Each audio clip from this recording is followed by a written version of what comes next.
Hello दोस्तों, मेरे channel are to novel पर आपका स्वागत है। अब तक आपने मेरी कहानी मेरा जलता प्यार का भाग 3 सुना। मैं आपको अपनी कहानी का भाग 4 सुनाने जा रहा हूं। अब सुने, हम दोनों कितनी मस्ती करते थे। और अब देखो, भाई को हमेशा गुस्से में रहते हैं। हंसना तो जैसे मन है, काम ना हो तो बात भी। कभी कभी मुझे तो उनके गुस्से से बहुत डर लगता है। खड़ूस कहीं के। वैसे माँ, हमारे खड़ूस भाई से शादी कौन लड़की करेगी? किसी लड़की को वो अपने पास भी भड़काने तक नहीं देते। आदित्य की ऐसी बातें सुन सीमा और विजय के चेहरे पर टेंशन के भाव आ गए। जहां कुछ देर पहले दोनों उदास थे, अब उनके चेहरे पर टेंशन दिखाई दे रहा था। इधर हॉस्पिटल में आरोही को होश आया तो वो एक बेड पर लेटी हुई थी। उससे सब फिर से याद आ गया। वो अब शांत होकर प्रैक्टिकली सोच रही थी। उसने सोचा, उसके पास एक ही रास्ता है दक्ष को बचाने का। अब उसे तय करना है, वो खुद या फिर दक्ष। दक्ष के बिना तो वो जी नहीं सकती। अगर दक्ष को कुछ हो गया तो वो जीकर क्या करेगी? आरोही को अपने सेल्फ रिस्पेक्ट से दक्ष की जान प्यारी थी। अपने बच्चे को बचाने के लिए वो कुछ भी कर सकती थी। उसने कुछ सोचा और उठकर बाहर उस इंसान को ढूंढने चली गई। आईसीयू में मोक्ष ने ब्लड डोनेट कर दिया था और एक बेस्ट सर्जन को वहां बुला लिया था। सजन के अस्पताल पहुंचते ही ऑपरेशन शुरू किया जाने वाला था। मोक्ष ने एक्स्ट्रा ब्लड डोनेट किया था जिससे ऑपरेशन में कोई परेशानी ना हो। पर दक्ष ने डॉक्टर से कहा था, दो आरोही को ये बताएं कि ऑपरेशन कल होगा। मोक्ष को पता था आरोही के पास दूसरा रास्ता नहीं था। उसे उसकी शर्त मानी ही होगी और अगर वो ना भी करती तो भी मोक्ष उसे जबरदस्ती अपने साथ ले जाने वाला था। जब आरोही दक्ष के रूम में पहुंची तो वहां मोक्ष और डॉक्टर दोनों थे। आरोही को देखते ही डॉक्टर ने कहा, कल ऑपरेशन हो जाएगा, मैंने सारी तैयारी कर ली है। इतना बोल डॉक्टर वहां से चले गए। डॉक्टर ने वही कहा था जो मोक्ष ने उन्हें बोलने के लिए कहा था। वो उसे गुस्सा नहीं दिला सकते थे, वरना मोक्ष उनके पूरे हॉस्पिटल को 1 मिनट में बंद करवाया। डॉक्टर के जाते हैं आरोही ने मोक्ष को देखकर कहा, मैं तैयार हूं, आप जैसा चाहे मैं वैसा करूंगी। ये बोल उसने अपनी नजरें झुका ली। वो खुद को स्ट्रॉन्ग बनाकर आई थी, पर फिर भी उसकी आंखों में आंसू आने लगे थे, इसलिए उसने अपना सिर नीचे किया। उसे देख मोक्ष के चेहरे पर एक देवी स्माइल थी। उसने कहा, तो चलो, तुम्हें अभी मेरे साथ चलना होगा। उसकी बात सुन आरोही अपनी नजरें उठाकर उसे देखने लगी और बोली, मैं मेरे बच्चों को ऐसे अकेला छोड़कर नहीं जा सकती। उसे पर मोक्ष बोला, अगर तुम आज मेरे साथ आए तो ही तुम्हारे बेटे का कल ऑपरेशन होगा, वरना भूल जाओ। साथ जाना होगा, वह भी आज ही। यह बात सोचकर ही आरोही के हाथ पांव कांपने लगे थे। उसने एक नजर दक्ष को देखा और अपनी गर्दन हाँ में हिला दी। उसकी हाँ सुन मोक्ष के चेहरे पर एक डेंजरस स्माइल आ गई और वो मन में ही बोला, तैयार हो जाओ दर्द सहने के लिए। जितना दर्द तुमने मुझे दिया है उसका 10 गुना ज्यादा दर्द मैं तुम्हें दूंगा। उसके चेहरे को देख समझ पाना मुश्किल था कि वह क्या सोच रहा है। मोक्ष ने अपने पॉकेट से फोन निकाला और किसी को डायल कर इंस्ट्रक्शन देते हुए बाहर चला गया। आरोही दक्ष के पास जाकर उसके माथे को चूमकर बोली, मामा आपको कुछ नहीं होने देगी, जो करना पड़े आपकी मामा ठीक करेगी। आज से पहले आरोही ने कभी खुद को इतना मजबूर महसूस नहीं किया था। आज सच में आरोही अपने बच्चे को बचाने के लिए मजबूर थी। आरोही को दर्द पहुंचाने के लिए मोक्ष क्या करेगा, उसके साथ कमेंट में जरूर बताएं। दिल क्या किया है आरोही ने मोक्ष के साथ? दिल दिल कौन से दर्द की बात कर रहा था मोक्ष? दिल दिल दिल। अब आगे दिल। आरोही दक्ष को एक नजर भर कर देखा और उसके माथे को चूम कर बोली, मम्मा आपको कुछ नहीं होने देगी, आप जल्दी ठीक हो जाओगे, आपकी मम्मा आपके लिए कुछ भी कर सकती है। इतना बोल उसने दक्ष को एक बार फिर तुम लिया और रूम से बाहर आ गई। बाहर आते ही उससे फोन पर बात करता हुआ मोक्ष दीक्षा। वो धीरे धीरे उसके पास जाने लगी। मोक्ष ने जब देखा आरोही बाहर आ गई है तो उसने फोन रख दिया। तब तक वो उसके पास पहुंच गई थी। मोक्ष ने आरोही को देखा जो नजरें झुकाए खड़ी थी। उसने सीधा उसका हाथ पकड़ा और बाहर की तरफ जाने लगा। मोक्ष ने जैसे ही आरोही का हाथ पकड़ा था उसे लगा जैसे वो उसे जानती है। उसका टच उसे जाना पहचाना लग रहा था। वो ज्यादा कुछ सोचती कि वो गाड़ी के पास आ गए थे। मोक्ष ने उसे गाड़ी में बैठने का इशारा किया तो वो बैठ गई। मोक्ष भी दूसरी साइड से बैठ गया और वो वहां से निकल गए। गाड़ी आरोही चुपचाप सर झुकाए बैठी थी। उसने एक हाथ की मुट्ठी कसकर बंद कर रखी भी। उस मुट्ठी में कुछ था और वो अपनी बंद मुट्ठी को देखते हुए कुछ सोच रही थी। मोक्ष की नजर भी उस पर थी। वो दिखाने के लिए फोन देख रहा था पर उसका पूरा ध्यान आरोही पर था। उसे भी एहसास हो रहा था कि उसके हाथ में कुछ है पर वो कुछ नहीं बोला। थोड़ी देर बाद गाड़ी एक बड़े से गट के अंदर एंटर हुई। उसे तो कुछ होश नहीं था, वो बस मूर्ति की तरह बैठी थी। उसे ना उतरता देख मोक्ष बोला, चलो बाहर, घर आ गया। उसके ऐसा कहते ही आरोही जल्दी से गाड़ी से उतर गई। बाहर आकर उसने देखा तो एक आलीशान बंगला सामने था। यहाँ मोक्ष का खुद का आलीशान बंगला था, कोई और लड़की उस बंगले को देखती तो शायद खुश हो जाती। पर आरोही को कोई खुशी नहीं थी, उल्टा उससे दुख हो रहा था कि मजबूरी में वो आज यहाँ खड़ी है। स्वर्ग सा सुंदर बंगला उसे नरक जैसा लग रहा था। मोक्ष उसे देख रहा था, उसे लगा इतने बड़े बंगले को देखकर आरोही का रिएक्शन देखना चाहता था, पर वो तो अपने में ही गुम थी। आज उसके साथ क्या होने वाला है उसे अच्छे से पता था, वो कैसे झेलेगी ये सब, यही बातें उसके दिमाग में चल रही थी। वो दोनों अंदर आए, वहां उनके सिवाय कोई नहीं था। मोक्ष उसकी तरफ देखा और ऑर्डर भेरे लहजे में कर्कश आवाज में बोला, ऊपर वाले कमरे में जाओ, जाकर नहा लो, तुम्हारे लिए कपड़े वहां रखे हुए हैं और वही कपड़े पहन कर आना। एक कमरे की तरफ इशारा करते हुए कहा, वो मेरा कमरा है और जल्दी करना, मुझे इंतजार करना पसंद नहीं। उसकी ऐसी आवाज और बात सुन आरोही ने सिर हिलाया और चली गई। मोक्ष बस उसे जाते हुए देख रहा था। आरोही एक रूम में आए और सीधे बाथरूम में चली गई। उसने शावर लिया और कपड़े पहनने लगी। वहां रखे कपड़े देख उसे ऐसा लग रहा था कि वो वहां से भाग जाए, पर वो मजबूर थी। उसने उस ड्रेस को देखा और पहनकर आईने में खुद को देखा। वो एक स्ट्रेप वाली सिल्क नाइटी थी जो मुश्किल से उसके थाई तक आरोही थी। खुद को ऐसे देख उसके आंखों में पानी भर गया। उसने रोते हुए कहा, मुझे करना होगा अपने बेटे के लिए, मैं अपने बच्चे से ज्यादा अपने बारे में नहीं सोच सकती। इतना बोल उसने वहां रखी एक दवाई उठाए और उसे खा लिया। ये वही दवाई थी जो वो आते समय अपनी मुट्ठी में लेकर आई थी।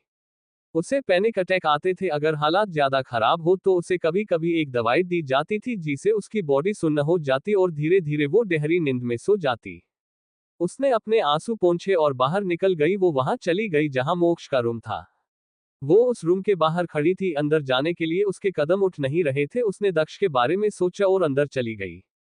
एक माँ थी, अपने बच्चे के लिए मरती क्या ना करती।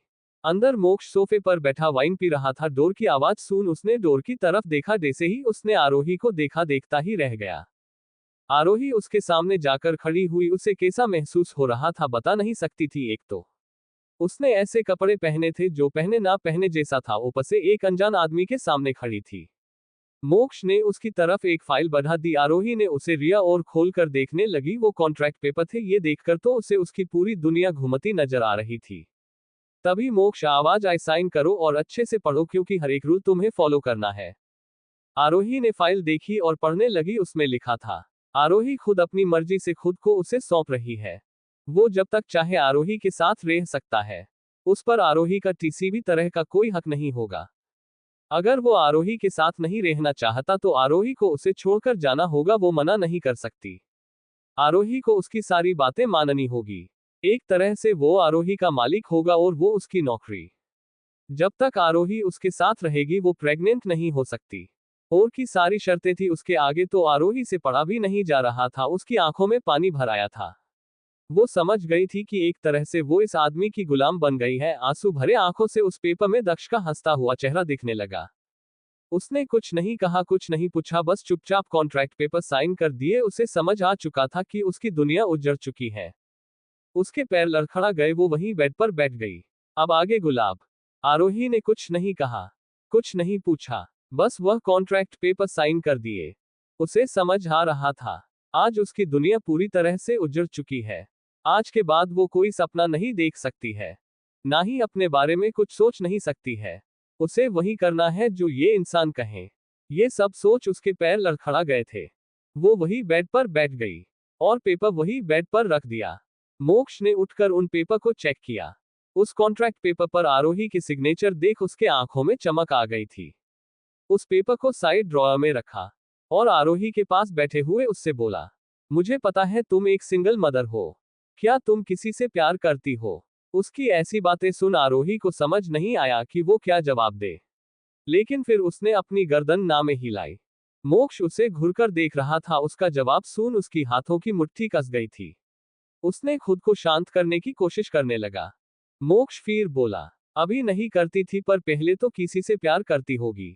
कॉलेज टाइम में तो किसी से प्यार हुआ होगा। उसकी ऐसी बातें आरोही को समझ नहीं आ रही थी। वो समझ नहीं रही थी कि अब क्या कहें। वो अपने झील की बात ऐसे किसी को भी कैसे बता सकती थी। ये इंसान ना ही उसका दोस्त था ना कोई अपना। और तो और ये वो इंसान था जिसने उसकी मजबूरी का फायदा उठाकर उस अपने बिस्तर पर ले आया। और अब पूछ रहा है, तुम्हें किसी से प्यार है क्या? आरोही ऐसे इंसान से अपने दिल की बातें बताना तो दूर, अपना दर्द भी ना बताए। आरोही को कुछ ना बोलता देख उसका गुस्सा बढ़ रहा था। वो उसे अपनी लाल आंखों से घर रहा था। वो फिर एक बार कर्कश आवाज में बोला, कुछ पूछा है तुमसे, जवाब दो। ये सुन आरोही ने बस ना में अपनी गर्दन हिलाई। उसे ना महता देख तो मोक्ष का गुस्सा डे से फुट पड़ा हो। उसने जोर से आरोही को बेड पर धक्का दिया और उसके गालों को अपने हाथ से दबाते हुए कसकर पकड़ लिया और अपने दांत पीसते हुए बोला, गुड, मुझे भी नफरत है इस प्यार शब्द से। इतना बोल वो उसके ऊपर आ गया और उसे जबरदस्ती कीस करने लगा। वो उसे रुडली कीस कर रहा था और दूसरे हाथ से उसकी नाइटी को फाड़ कर फेंक दिया। वो उसे कीस कम कर रहा था, उसके होठों को काट ज्यादा रहा था। आरोही को अपने होठों में दर्द हो रहा था। वो उसे छूटने के लिए छटपटाने लगी तो मोक्ष ने उसे और कसकर पकड़ लिया। वो जीतना हीलती। मोक्ष उसे और कसकर पकड़ा। अब तो वो हील भी नहीं पा रही थी। उसे ऐसा लग रहा था किसी लोहे से उसे जकड़ लिया हो। मोक्ष का पूरा भार उसके ऊपर था। आरोही को होठों के साथ पूरे शरीर पर दर्द हो रहा था। कहाँ वो नाजुक सी आर, कहाँ मोक्ष। मोक्ष के नीचे आरोही दर्द से बस तड़प रही थी। उसकी चीख भी मोक्ष के मुंह में दबाकर रस गई। उसकी आंखों से आंसू बह रहे थे। वो आज हार गई थी। उसने अपनी आंखें बंद कर ली। उसकी बॉडी ढीली पड़ने लगी। उसका शरीर सुस्त हो रहा था। अब चाहकर भी वो अपने आंखें खोल नहीं पा रही थी। उस पर दवाई का असर होने लगा था। वो अब शांत हो गई थी और बेजान सी मोक्ष के नीचे बेड पर पड़ी थी। आरोही को सरेंडर करता देख मोक्ष के चेहरे पर क्रीपी स्माइल आ गई। उसने अपनी आंखें खोल आरोही को देखा। उसकी आंखें बंद थी पर आंसू बह रहे थे। आरोही को अपना विरोध ना करता देख वो थोड़ा सॉफ्ट हो गया था। वो उसे सॉफ्टली किस कर रहा था और उसके हाथ आरोही के पूरे शरीर पर घूम रहे थे। वो उसे कब महसूस करने लगा उसे भी नहीं पता। जब मोक्ष आरोही को अपने इतने पास और गहराई से महसूस कर रहा था तो वो पूरी तरह उस नजदीकियों में खो गया। वो तो अब भूल ही गया था कि वो क्या करना चाहता था और उसने क्या सोचा था। उस पर वाइन का भी नशा था। अब सब कुछ भुलाकर मोक्ष बस आरोही को महसूस करते हुए उसकी खुशबू में डूब गया था और उसे अपना बनाया रहा। वो कब जाकर रुका उसे नहीं पता। आरोही सून जरूर हुई थी लेकिन वो अपने साथ हो रहा सब कुछ महसूस कर सकती थी। वो दर्द को सहते हुए रो रही थी। आज उसका दिल और आत्मा भी रो रहे थे। वो कब अंदर ही अंदर रोते हुए शांत हो गई पता नहीं। और वो सो गई या बेहोश हो गई ये तो वो ही जाने। बेहोशी में भी आरोही के चेहरे पर दर्द था तो मोक्ष के चेहरे पर सुकून था। सुबह के 8 बजे दक्ष की नींद खुली। उसने उठकर अपने साइड देखा तो पाया आरोही सो रही है। आज उसे आरोही को अपने बेड पर रख 5 साल पहले की याद आई। उसने आरोही को देखा तो उसके गर्दन, कॉलरबोन, कंधे पर मोक्ष के दांतों के निशान थे। उसने उसका पूरा ब्लैंकेट हटाकर देखा तो उसकी पूरी बॉडी का यही हाल था। उसने एक ठंडी सांस भरी और ब्लैंकेट वापस से उसे उड़ाया। पर वो उसे देख रहा था और कुछ सोच रहा था। आज आरोही का चेहरा पीला पड़ा था, बिल्कुल बेजान सा। कल तो उसे लगा आरोही ने खुद को सरेंडर कर दिया है, इसीलिए शांत हो गई। पर धीरे धीरे उसे समझ आ गया कि जरूर कुछ गड़बड़ है। कल मोक्ष वाइन के नशे में था और आरोही की करीबी उसे और मदहोश कर गई। पर इतना तो वो समझ गया था कि आरोही ने कुछ तो किया था खुद के साथ। क्या होगा जब मोक्ष को पता चलेगा उस दवाई के बारे में। दिल आरोही कैसे संभालेगी खुद को। दिल दिल खीसे याद करता है मोक्ष 5 साल पहले। दिल अब आगे। दिल मोक्ष उठ गया था और आरोही को देख रहा था और कुछ सोच रहा था। कल आरोही ने खुद को बचाने के लिए छटपटाना छोड़ दिया तो मोक्ष को लगा कि आरोही ने खुद को सरेंडर कर दिया। उसने हाथ मान ली थी पर बाद में उसे समझ आया कि कुछ तो गलत है। कल मोक्ष वाइन के नशे में था और आरोही की नजदीकी उसे और मदहोश कर गई थी। पर फिर भी उसे ऐसा लगा कि आरोही ने कुछ तो किया था अपने साथ। मोक्ष ये सब सोच ही रहा था कि तभी उसे याद आया कि कल आरोही अपने हाथों में कुछ छुपा रही थी। ये याद आते ही मोक्ष उठा और उस कमरे में गया जहां कल रात आरोही फ्रेश होने गई थी। मोक्ष ने सारा रूम चेक किया, उसे कुछ नहीं मिला। फिर वो बाथरूम में जाकर देखने लगा। उसे नहीं पता था वो क्या ढूंढ रहा है, बस ढूंढ रहा था। तभी उसकी नजर वॉशबेसिन पर गई। उसे वहां एक मेडिसिन दिखाई दी। उसने उठाकर देखा तो उसमें टेबलेट नहीं थी, बस खाली रैपर था। मोक्ष समझ गया कि ये मेडिसिन आरोही ने खाए है। उस बंगले में मोक्ष के अलावा कोई नहीं था, नौकर भी नहीं। उस मेडिसिन के रैपर को देख मोक्ष बोला, हो ना हो कल तुम यही अपनी मुट्ठी में छुपा कर रखा था। उसने उस रैपर को अपनी जेब में रखा, जिम में चला गया। इधर मोक्ष के रूम में धीरे धीरे आरोही की आंखें खुलने लगी। जब उसने आंखें खोली और उठने लगी तो उसे तेज दर्द का एहसास हुआ और उसके मुंह से चीख निकली, आ है। उसने खुद में ही खुद को समेटा और बेड पर धीरे से उठकर बैठ गई। उसे कल की रात याद आ गई और उसने कहा, फिर से एक बार वही हुआ मेरे साथ। और इसी के साथ आरोही को 5 साल फैसले की याद आई। 5 साल पहले भी इसी तरह एक बेड पर बैठी आरोही रो रही थी और आज भी रो रही थी। दोनों बार उसके साथ यही हुआ था। बस फर्क इतना था कि 5 साल पहले उसे नहीं पता था कि उसके साथ क्या होने वाला है और उस रात उसके साथ कौन था। और इस बार उसे पता था कि आज क्या होगा उसके साथ और कौन करने वाला है। आरोही अपने किस्मत पर रो रही थी। मोक्ष कब से उसे देख रहा था। वो बालकनी में खड़ा फोन पर बात कर रहा था। उसके चेहरे पर कोई भाव नहीं थे। वो बस आरोही को रोते हुए देख रहा था। उसे इतना तो पता चल गया था कि आरोही सच में सिंगल है। वो करीबी के साथ फिजिकली इन्वॉल्व नहीं है। उसकी बॉडी बिल्कुल नाजुक सी थी। पर तभी उसे कुछ याद आया। एक लड़की होटल रूम के बेड पर बिना कपड़ों के एक लड़के के बाहों में लेटी थी। ये याद आते ही मोक्ष का चेहरा गुस्से से लाल हो गया था। वो अंदर आया और अपनी कर्कश आवाज में बोला, रोना बंद करो। रो तो ऐसे रही हो जैसे पता नहीं तुम्हारे साथ क्या हुआ हो। इतना मासूम बनने की जरूरत नहीं है। मैं अच्छे से जानता हूं तुम जैसी लड़कियों को। ये आंसू मुझ पर काम नहीं करेंगे। अब अगर रोने का नाटक हो गया हो तो उठो और तैयार हो जाओ। आरोही गुस्से से उसे कुछ बोलने को हुई थी। तभी उसे दक्ष का ख्याल आया और वो चुप हो गई। उसने घड़ी देखी तो 10 बजने वाले थे। उसे याद आया कि आज दक्ष का ऑपरेशन था। ये याद आते ही वो बेड से उठ खड़ी हुई और तेजी से बाथरूम की तरफ बढ़ने लगी। अभी वो 1-2 कदम भी चली थी कि उसके कदम लड़खड़ा गए। वो गिरती उसे पेसले मोक्ष पकड़ लिया। मोक्ष उसे ही देख रहा था, इसीलिए वो समझ गया था कि वो गिरने वाली है। मोक्ष ने उसे उसका ब्लैंकेट खींचा और बेड पर फेंक दिया। जैसे ही आरोही का ये महसूस हुआ उसकी आंखों में फिर से पानी आ गया। उसने शर्म से अपना सिर झुका दिया और आंखों में आए आंसू बह निकले। मोक्ष ने उसे गोद में उठाया और वॉशरूम में ले गया और बाथ टब में गर्म पानी में बिठा दिया और वॉशरूम से बाहर चला गया। बाहर आते ही वो सोचने लगा, उसने ऐसा क्यों कहा। उसने आरोही की वो बात सुन ली थी, फिर से वही हुआ मेरे साथ। इधर जैसे ही आरोही गर्म पानी में बैठी उसे अच्छा लग रहा था। कुछ देर बाद वो नहाकर बाहर आई। उसके लिए पहले से ही कपड़े वॉशरूम में थे। उसे पहन वो जल्दी से तैयार होकर रूम से बाहर आई। वो मोक्ष को ढूंढ रही थी। उसे जल्द से जल्द हॉस्पिटल पहुंचना था। उसे दक्ष की फिक्र हो रही थी। अपने बच्चे की फिक्र में तो वो अपना दर्द भूल गई थी। दक्ष के जन्म से लेकर अब तक ये पहली बार था कि एक पूरी रात वो दक्ष के साथ नहीं थी। आरोही नीचे आई तो दक्ष उसे डाइनिंग टेबल पर बैठा दिखाई दिया। वो जल्दी से दक्ष के पास आए और बोली, सर। ये भी दक्ष के रूल में था कि वो उसे सर कहें, क्योंकि वो उसका ओनर था। आरोही के सर कैसे पर दक्ष को पिछली बात याद आई। कॉलेज में सीनियर स्टूडेंट जूनियर को हमेशा बताते थे। एक बार एक सीनियर स्टूडेंट ने आरोही का रास्ता रोका तो आरोही ने उसे उंगली दिखाई। ये देख वो स्टूडेंट ने उसे कहा, तुम हमारे साथ बदतमीजी नहीं कर सकती। हम तुम्हारे सीनियर हैं तो हमें हर कहो। उस लड़के की बात सुन आरोही को गुस्सा आया और उसने अपनी हील उस लड़के के पैरों पर मारी। जैसे ही उसे हील लगी वो एक पैर पकड़कर बंदर की तरह उछलने लगा। उसे ऐसे देख के सब हंसने लगे। आरोही अपने बाल झटक आगे जाते हुए बोली, इसे सर वो हो छछूंदर कहीं का। आरोही को बिल्कुल पसंद नहीं था कि वो करीबी को सर बोले।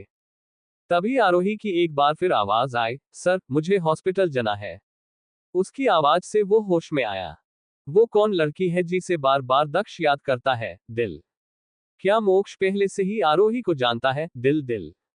क्या ले जाएगा मोक्ष आरोही को हॉस्पिटल। आरोही के सर कहने पर मोक्ष अपने अतीत में खो गया था। तभी आरोही ने फिर एक बार आवाज दी, सर। तो मोक्ष का ध्यान टूटा और वो आरोही को देखने लगा। आरोही बोली, मुझे हॉस्पिटल जाना है। पता नहीं मेरा बेटा कैसे होगा। इस पर मोक्ष बिना भाव के बोला, नाश्ता करो फिर चलेंगे। इस पर आरोही बोली, मुझे नहीं खाना, मुझे मेरे बेटे के पास जाना है। उसकी बात सुन मोक्ष बोला, नाश्ता करो चुपचाप, तुम्हें मेडिसिन भी लेनी है। तो आरोही बोली, मुझे नहीं चाहिए मेडिसिन भी और नाश्ता भी। प्लीज सर, मुझे हॉस्पिटल जाना है। मेरे बेटे को मेरी जरूरत है। उसकी बात सुनकर पता नहीं मोक्ष को गुस्सा आ रहा था। आरोही का अपने बेटे के लिए ऐसे बेचैन होता देख उसने गुस्से से कहा, तुम मेरी बात टाल नहीं सकती और मेडिसिन को भी मना नहीं कर सकती। उस कॉन्ट्रैक्ट पेपर में साफ लिखा था कि जब तक मेरे साथ हो तुम प्रेग्नेंट नहीं हो सकती। मेरे छोड़ने के बाद चाहे जो करो। उसके ऐसे बोलने से आरोही की आंखें भर आई, पर उसने उन्हें बहने नहीं दिया। उसने टेबल पर देखा जहां एक टेबलेट रखी थी। उसने उसे उठाया और खा ली। सच तो यह था कि उसे इस मेडिसिन की जरूरत नहीं थी। वो अब कभी प्रेगनेंसी कंसीव नहीं कर सकती थी। पर उसने मोक्ष को कुछ नहीं कहा, बस चुपचाप टेबलेट खा ली और मोक्ष को देखकर बोली, प्लीज सर, मुझे ले चले। मोक्ष क्या ही बोलता उठकर बाहर चला गया और उसके पीछे आरोही भी। वो दोनों हॉस्पिटल पहुंचे तो दक्ष का ऑपरेशन हो चुका था और उसे वीआईपी वार्ड में शिफ्ट कर दिया था। आरोही बेड पर लेटे दक्ष को देख रही थी। उसके सर पर पट्टी बंधी थी। नर्स ने उसे बताया कि उसका ऑपरेशन अच्छे से हो गया है। वो दक्ष का हाथ पकड़ कर बैठी थी। कभी वो दक्ष के हाथ को चुमती तो कभी उसके गाल को, तो कभी पट्टी बंधे माथे को चुमती। मोक्ष दरवाजे पर खड़ा उसे देख रहा था। फिर वो डॉक्टर से मिलने चला गया। डॉक्टर को कुछ इंस्ट्रक्शन देकर वो ऑफिस चला गया। पर उसने 2 गार्ड को आरोही पर नजर रखने को कहा था। इधर वार्ड में जब नर्स ने आरोही को ऐसे करते देखा तो समझाते हुए बोली, प्लीज मैम, ऐसे मत करिए। आपका बच्चा बेहोश है, उसे आराम की जरूरत है। आपके ऐसा करने से पेशेंट को तकलीफ होगी। वो नर्स शांति से बोल रही थी। वो उसे डांटना नहीं चाहती थी। नर्स देख रही थी एक माँ की तड़प। जब से आरोही दक्ष को लेकर हॉस्पिटल आई है, तब से रोए जा रही है। ना कोई उसे संभालने वाला था, ना कोई मिलने आया था। काफी देर बैठे रहने के बाद भी जब दक्ष को होश नहीं आया तो उसे घबराहट होने लगी। वो दक्ष का फिर से हाथ पकड़कर बोलने लगी, उठ जाओ बच्चा, मम्मा को ऐसे परेशान मत करो। आपकी मम्मा आपके बिना मर जाएगी। उसे ऐसे देख नर्स को बुरा लग रहा था। आरोही उठी और डॉक्टर के केबिन के तरफ चली गई। वो नॉक करके के केबिन के अंदर आई और डॉक्टर से बोली, दक्ष को होश नहीं आ रहा। उसे कब होश आएगा? मेरा बेटा ठीक तो है ना? आरोही को पैनिक होता देख डॉक्टर ने उसे कहा, पहले तो शांत हो जाए।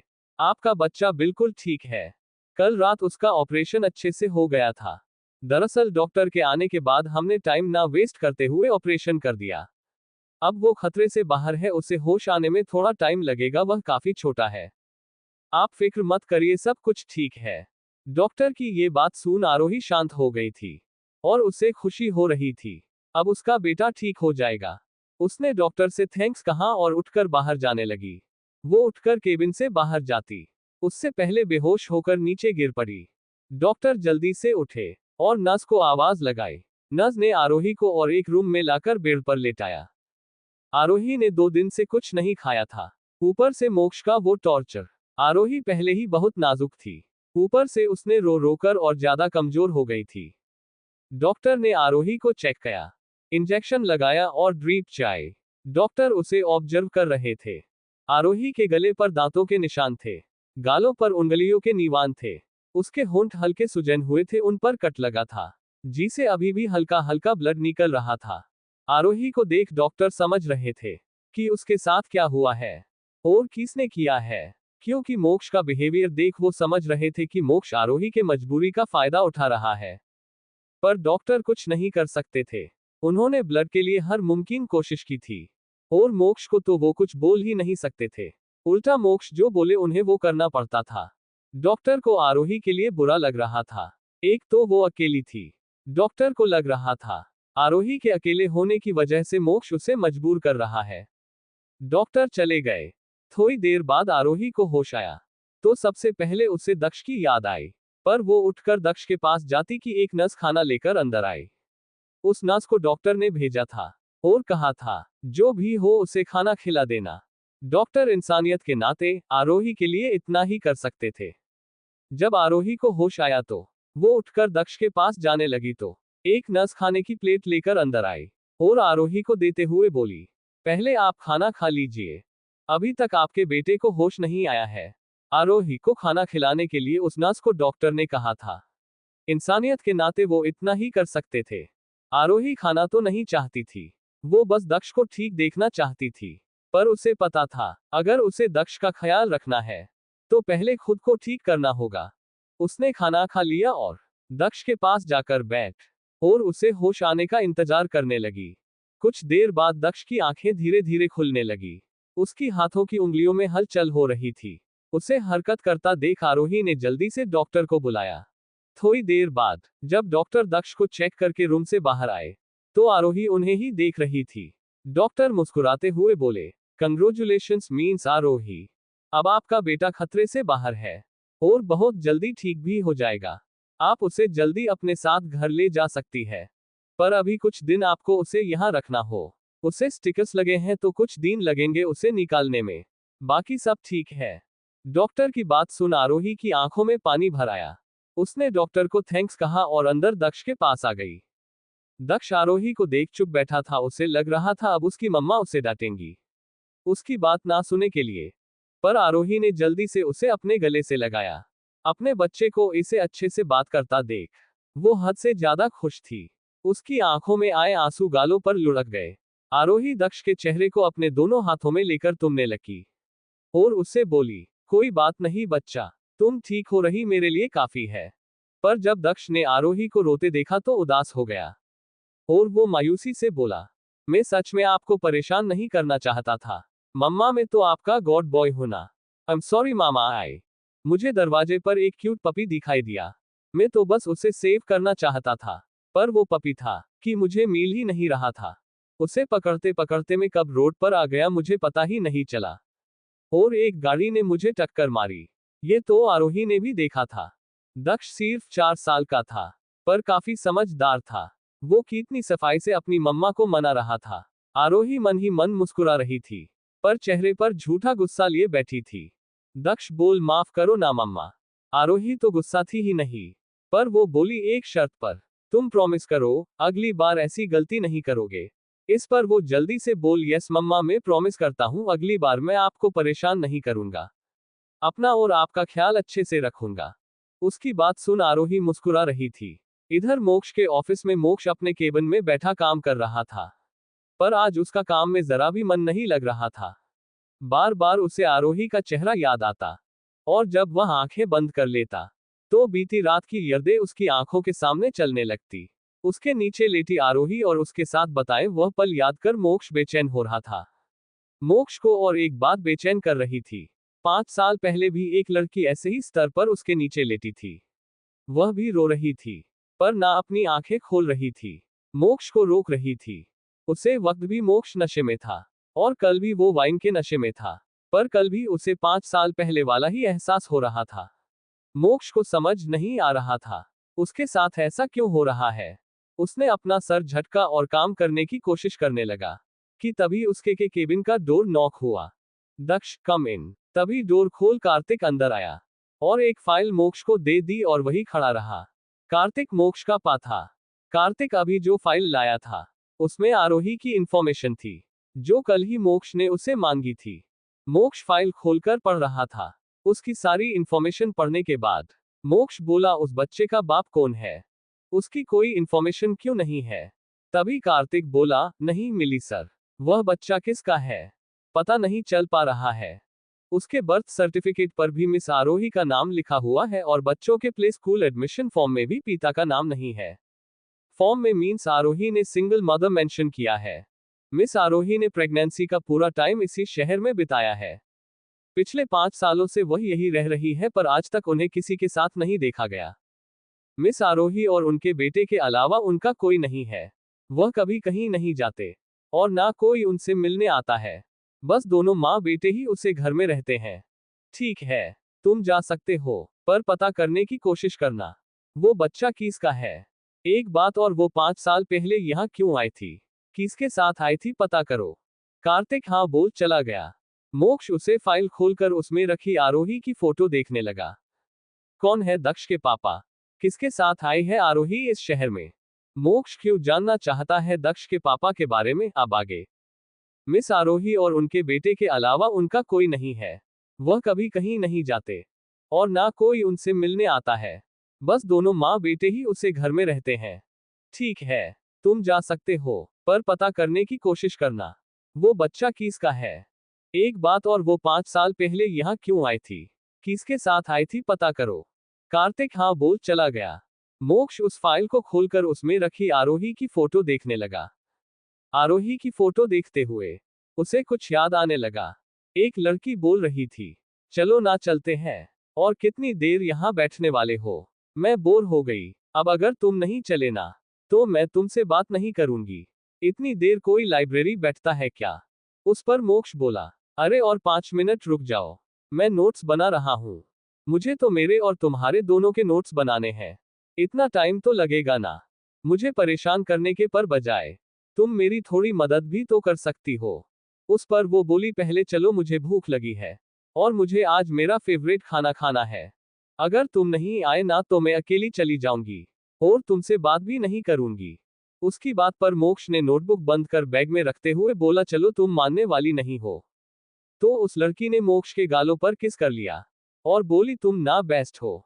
उसके किस करने से मोक्ष एक पल चौंक गया, पर अगले पल उसके चेहरे पर स्माइल आ गई। फिर वह दोनों उठकर एक रेस्टोरेंट में चल गए। मोक्ष ये सोच ही रहा था कि उसका फोन रिंग करने लगा और वो उस याद से बाहर आ गया। मोक्ष ने फोन देखा तो उठा लिया। उस ओर से कुछ बोला गया। वो बात सुन उसकी आंखें गुस्से से लाल हो गई।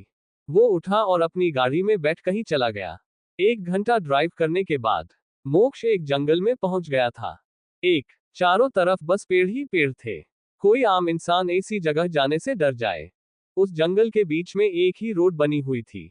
उसी सड़क पर मोक्ष चला जा रहा था। वो ऐसे जा रहा था जैसे ये रास्ता उसे पहले से ही पता हो। उस जंगल में दूर दूर तक कोई नहीं था। थोड़ी देर बाद मोक्ष एक खंडहर जैसी हवेली के बाहर आकर रुका। वो गाड़ी से उतरकर बाहर आया। वहां ब्लैक कपड़े पहने हुए, हाथों में गन पड़े बहुत सारे गार्ड्स खड़े थे। उन्होंने जैसे ही मोक्ष को वहां देखा सब अलर्ट हो गए। मोक्ष अंदर की तरफ चला गया। वो हवेली बाहर से ही खंडहर दिखाई दे रही थी। मोक्ष जैसे जैसे अंदर जा रहा था, अंदर किसी होटल की तरह मॉडर्न तरीके से डिजाइन किया गया था। मोक्ष अंदर एक रूम में जाकर चेयर पर बैठ गया। वह उसके सामने एक आदमी को चेयर से बांधा गया था। उस आदमी को देखकर लग रहा था कि उसे बहुत टॉर्चर किया गया है। वह अधमरी हालत में था। मोक्ष के वहां आते ही एक गार्ड ने उस आदमी के चेहरे पर पानी फेंका तो वो होश में आ गया। जब उस आदमी को होश आया तो सामने मोक्ष को देख उसे उसमें यमराज दिखाई दे रहा था। ये वही आदमी था जिसने दक्ष को अपनी गाड़ी से उड़ाया था। और मोक्ष ने जब इस बारे में पता करवाया तो पता चला कि इस आदमी ने जानबूझकर दक्ष को अपनी गाड़ी से उड़ाया था। जब मोक्ष को ये पता चला तो उसने अपने आदमियों को उसे उठा के यहाँ लाने के लिए हाँ। मोक्ष ने गार्ड की तरफ देखा तो गार्ड बोला, क्यों मारना चाहते थे तुम उस बच्चों को? हमें पता है तुमने जानबूझकर उसे टक्कर मारी थी। वह आदमी बोला, सॉरी सर, मैं उस बच्चे को नहीं मारना चाहता था। मुझे उस आरोही को सबक सिखाना था, इसीलिए मैंने उस बच्चे को अपनी गाड़ी से टक्कर मारी। जब उस आदमी के मुंह से आरोही का नाम सुनते ही मोक्ष को और ज्यादा गुस्सा आ गया। फिर भी वो चुप था। तो गार्ड बोला, उनसे तुम्हारा क्या संबंध है? गार्डन के मुंह से यह बात सुन मोक्ष और ज्यादा गुस्से से भर गया और अपनी लाल आंखों से गार्ड को घूरने लगा जैसे अभी उस गार्ड को गोली मार देगा। मोक्ष को देख गार्ड डर गया। उसने जल्दी से अपनी बात बदलते हुए उस आदमी से पूछा, उन्हें कैसे जानते हो और तुमने ऐसा क्यों किया उनके साथ? वो आदमी इतना डर गया था, उसने सब फटाफट बोलना शुरू किया। मोक्ष का चेहरा इतना डरावना लग रहा था। उसे आदमी ने कहा, वो मेरे सामने वाले फ्लैट में रहती है। मैंने कितनी बार उसे प्रपोज किया था पर उसने मुझे हर बार रिजेक्ट कर दिया। मैं उसे 2 साल से मनाने की कोशिश कर रहा था पर वो मुझे हर बार रिजेक्ट कर देती थी। पिछले हफ्ते जब मैंने उसे रेड रोज बुके दिया तो उसने उस बुके को डस्टबिन में फेंक दिया। सब लोग ये देख रहे थे। उसने सबके सामने मेरी बेइज्जती की। तभी मैंने उसे सबक सिखाने का सोचा था। उस दिन मैं उसके पीछे मॉल गया था। मैं उसे अपनी गाड़ी से कुचलना चाहता था पर जब मुझे दक्ष बाहर सड़क पर दिखाई दिया तो मैंने सोचा उसे मारकर भी मैं अपनी बेइज्जती का बदला ले सकता हूँ। क्या करेगा अब मोक्ष उस आदमी के साथ? और क्या जब आरोही को पता चलेगा उस आदमी के इरादों के बारे में? अब आग। पिछले हफ्ते जब मैंने उसे रेड रोज बुके दिया तो उसने उस बुके को डस्टबिन में फेंक दिया। सब लोग ये देख रहे थे। उसने सबके सामने मेरी बेइज्जती की। तभी मैंने उसे सबक सिखाने का सोचा था। उस दिन मैं उसके पीछे मॉल गया था। मैं उसे अपनी गाड़ी से कुचलना चाहता था, पर जब मुझे दक्ष बाहर सड़क पर दिखाई दिया तो मैंने सोचा उसे मारकर भी मैं अपनी बेइज्जती का बदला ले सकता हूँ। उसे बच्चों के मरने के बाद तो आरोही वो से ही मर ही जाएगी। उसने उस बच्चों के लिए ही मुझे रिजेक्ट किया होगा। वो हद से ज्यादा उस बच्चों को प्यार करती है, इसीलिए मुझे उस बच्चे से पहले से ही चीट थी। जब मुझे वो बच्चा अपनी गाड़ी के सामने दिखा तो मैंने उस मौके का फायदा उठाने का सोचा और उस बच्चों को अपनी गाड़ी से टक्कर मारकर वहां से चला गया। सबको तो यही लगा कि बच्चा गलती से रोड पर आ गया था। उसे इंसान के मुंह से ये सारी बातें सुनकर मोक्ष का चेहरा किसी राक्षस की तरह भयानक हो गया था। उसने गार्ड की तरफ बिना देखे कहा, जला दो। उसके ये दो शब्द काफी थे। वहां सबको डराने के लिए कुछ सेकंड बाद एक गार्ड अपने हाथ में पेट्रोल का कैन लिए खड़ा था। उसने सारा पेट्रोल उस आदमी के ऊपर डाल दिया और लाइटर को मोक्ष के तरफ बढ़ा दिया। वो आदमी अपने हाथ जोड़ मोक्ष से अपनी जान की भीख मांग रहा था, पर मोक्ष के आंखों में खून उतर आया था। मोक्ष ने लाइटर जलाया और उस आदमी के ऊपर फेंक दिया। इस आदमी की चीखें हवेली के बाहर खड़े गार्ड्स को भी सुनाई दे रही थी, पर वहां सब लोग शांत खड़े थे, जैसे ये सब उनके लिए नॉर्मल हो। मोक्ष तब तक उस आदमी को देखता रहा जब तक उसकी चीखें बंद नहीं हुई। जब वो इंसान मर गया तो वो उठा और वहां से चला गया। उसके साथ उसका असिस्टेंट भी था। वो सोच रहा था, सर को हो क्या गया है? जो पहले लड़कियों से इतनी नफरत करते थे, आज मीन्स आरोही को अपने पास रखने के लिए कॉन्ट्रैक्ट बनवा लिया। सर खुद उन्हें टॉर्चर कर रहे हैं। मिस आरोही की मजबूरी का फायदा उठाकर परेशान कर रहे हैं। और यहाँ जिसने उन्हें चोट पहुंचाने की कोशिश की उसे सजा भी दे रहे हैं। वो अपने मन में ही बोला, कभी कभी सर मुझे समझ में नहीं आते हैं। और अपना सर झटक कर मोक्ष के पीछे चला गया। हॉस्पिटल में आरोही दक्ष को अपने हाथों से एप्पल काट कर खिला रही थी और उसके साथ बातें कर रही थी। मोक्ष दरवाजे पर खड़ा उन माँ बेटे को देख रहा था। आरोही के चेहरे पर एक प्यारी सी स्माइल थी। उसकी स्माइल देखकर ही पता चल रहा था अपने बेटे को ठीक देखकर वो कितना खुश है। मोक्ष बस आरोही को ही देख रहा था, या यूं कहीं घूर रहा था। आरोही का दक्ष को इतना प्यार करना उसे गुस्सा दिल रहा था। आरोही को मोक्ष के आने का एहसास नहीं हुआ था। मोक्ष अंदर आकर दोनों के सामने खड़ा हो गया। आरोही मोक्ष को वहां देखकर हड़बड़ा गई। उसे नहीं लगा था कि मोक्ष यहाँ अस्पताल में आएगा। वह दक्ष के सामने कुछ भी गलती नहीं करना चाहती थी। दक्ष काफी समझदार था। आरोही को डर था कुछ ऐसा वैसा ना बोल दे। आरोही कुछ बोलती उससे पहले ही दक्ष बोला, मम्मा क्या ये आपके फ्रेंड है? दक्ष की बात सुन आरोही एक पल चुप हो गई। फिर उसने स्माइल करते हुए दक्ष को देखकर कहा, नहीं बेटा ये मेरे फ्रेंड नहीं है, मैं उनके साथ काम करती हूँ। ये मेरे सर है। अपनी मम्मी की बात सुन दक्ष बोला, पर इन्हें देख मुझे ऐसा लगा कि ये आपके फ्रेंड है। क्या ये मुझे मिलने आए हैं? क्योंकि मैं बीमा हूं इसीलिए।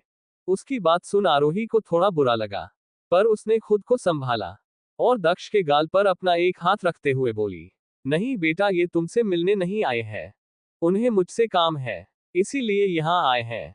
ये बोलते वक्त आरोही को बुरा लग रहा था। उसके और उसके बेटे का कोई परिवार नहीं था। वो दोनों एक दूसरे के लिए परिवार थे। दक्ष थोड़ा नाराज हो गया। फिर वो अपनी मम्मी से बोला, मम्मी क्या आपका कोई फ्रेंड नहीं है? दक्ष की बात सुन उसे अपनी बेस्ट फ्रेंड की याद आ गई, पर वो दक्ष को नहीं बता सकती थी उसका कोई बेस्ट फ्रेंड भी है, वरना दक्ष उससे मिलने की जिद करता। इसीलिए उसने झूठ बोलते हुए कहा, नहीं बेटा मेरा कोई फ्रेंड नहीं है। अपने मम्मी की बात सुन दक्ष चुप हो गया, पर वही खड़े मोक्ष का चेहरा काला पड़ गया। उसने अपने हाथों की मुट्ठी बना ली। उसकी आंखें गुस्से से लाल होने लगी थी। वह वहीं सोफे पर बैठ गया। आरोही दक्ष के सामने उससे कोई भी बात नहीं करना चाहती थी। वो नहीं चाहती थी कि मोक्ष उसे दक्ष के सामने बेइज्जत करे, वरना वो दक्ष को कैसे समझती कि ये कौन है। इसीलिए आरोही मोक्ष की तरफ नहीं देख रही थी, और इतना काफी था मोक्ष को अपने आपे से बाहर होने के लिए। एक तो आरोही ने कहा था कि उसका कोई बेस्ट फ्रेंड नहीं है, और ऊपर से वो मोक्ष को इग्नोर कर रही थी। मोक्ष हद से ज्यादा गुस्से में था। वो रूम की दूसरी ओर जाकर बैठ गया था। क्या करेगा अब मोक्ष गुस्से में आरोही के साथ।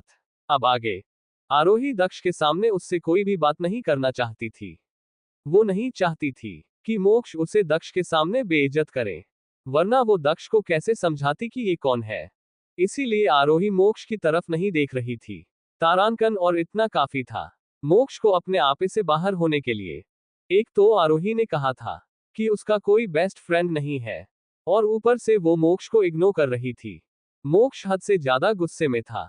वो रूम की दूसरी ओर जाकर बैठ गया था। थोड़ी ही देर में दवाइयों के असर से दक्ष सो गया। उसके सोने के बाद आरोही उठी और मोक्ष के पास जाकर खड़ी हुई। अभी आरोही कुछ बोलने ही वाली थी कि तभी मोक्ष खड़ा हुआ और उसने आरोही की एक बांह को कसकर पकड़ा और उसे खींचते हुए वॉशरूम की तरफ ले जाने लगा। वो हॉस्पिटल रूम एक वीआईपी रूम था, जो मोक्ष के कहने पर डॉक्टर ने दक्ष को वहां शिफ्ट किया था। वो रूम काफी बड़ा था और रूम के अंदर ही वॉशरूम था। वो कुछ बोल नहीं रही थी, बस मोक्ष से अपनी बाह छुड़ाने की कोशिश कर रही थी।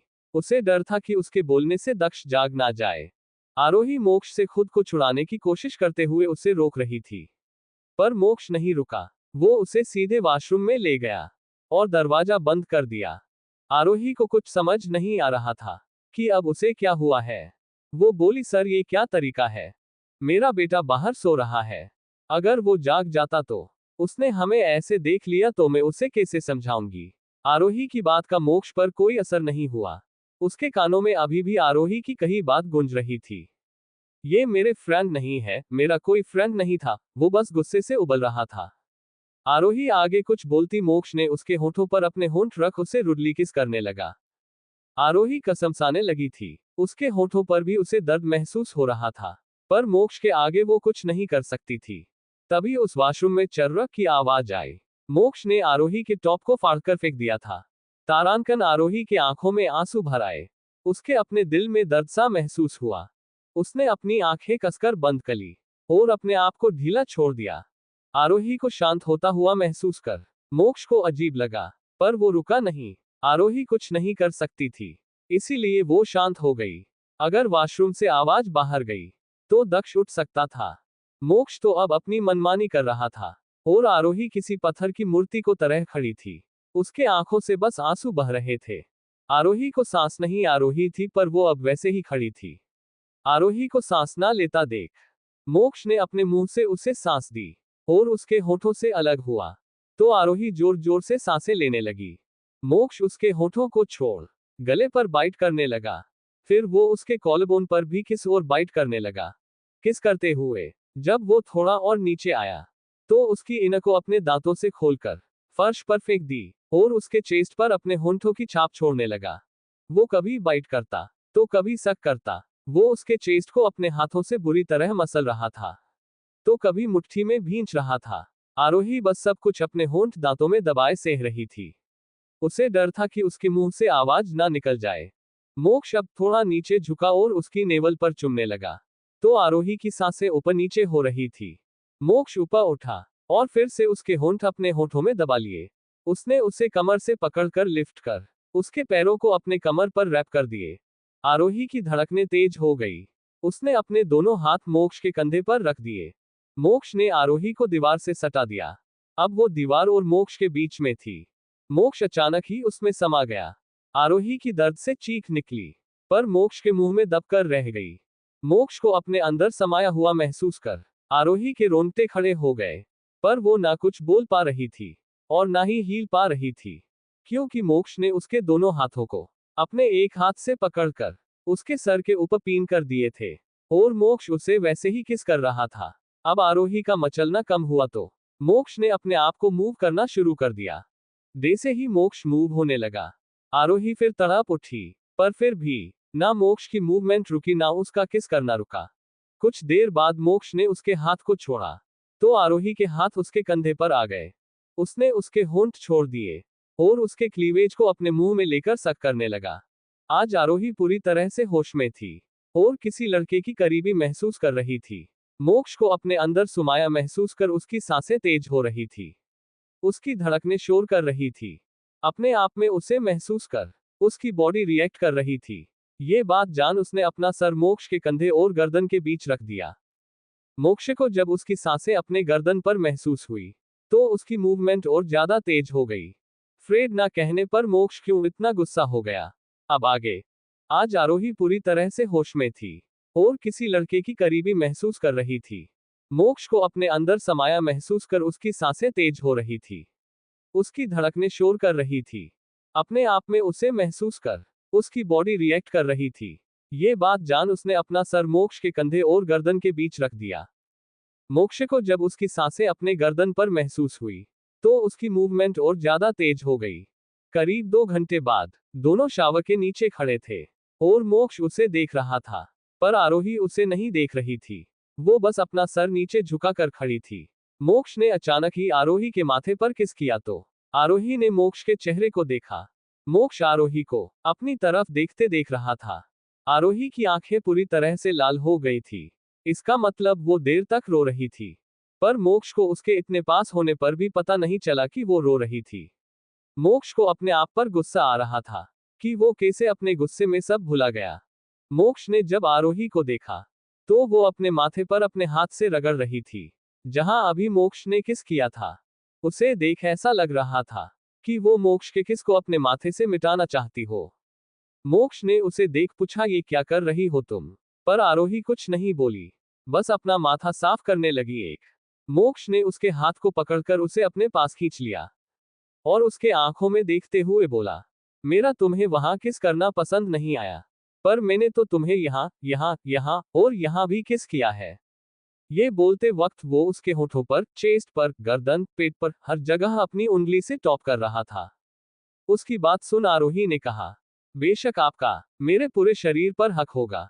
आप मेरे शरीर के साथ जो चाहे कर सकते हैं, सर, पर यहाँ दोबारा किस मत कीजिए। यहाँ उन लोगों का किस करना अच्छा लगता है जो आपकी परवाह करते हैं, या फिर आपके दिल के करीब है, और आप दोनों नहीं है। उसकी बात पर मोक्ष ने अपने हाथ की मुट्ठी बना ली। वो बोला, अच्छा तो कौन है जो तुम्हारी परवाह करता है, जो तुम्हारे दिल में बसा है? जीन्स का किस करना तुम्हें पसंद है? उसकी बात सुन आरोही एक पल को गई, पर फिर बोली, कोई नहीं है ऐसा, ना मेरे दिल में और ना मेरी लाइफ में। ये हक मैंने किसी को नहीं दिया है, समझे आप सर? मोक्ष का गुस्सा जो चला गया था, उसकी बात सुन वापस आ गया। उसने आरोही को अपने से दूर करके कहा, ठीक है, तो अब जब तक मैं तुम्हारे लिए कपड़े नहीं लाता, तब तक तुम यहाँ ऐसे ही रहोगी। ये बोल उसने वहां रखा एक बाथरोब उठाया और पहन लिया। दोस्तों, आज के लिए बस इतना ही। आगे की कहानी सुनने के लिए अगला भाग देखें।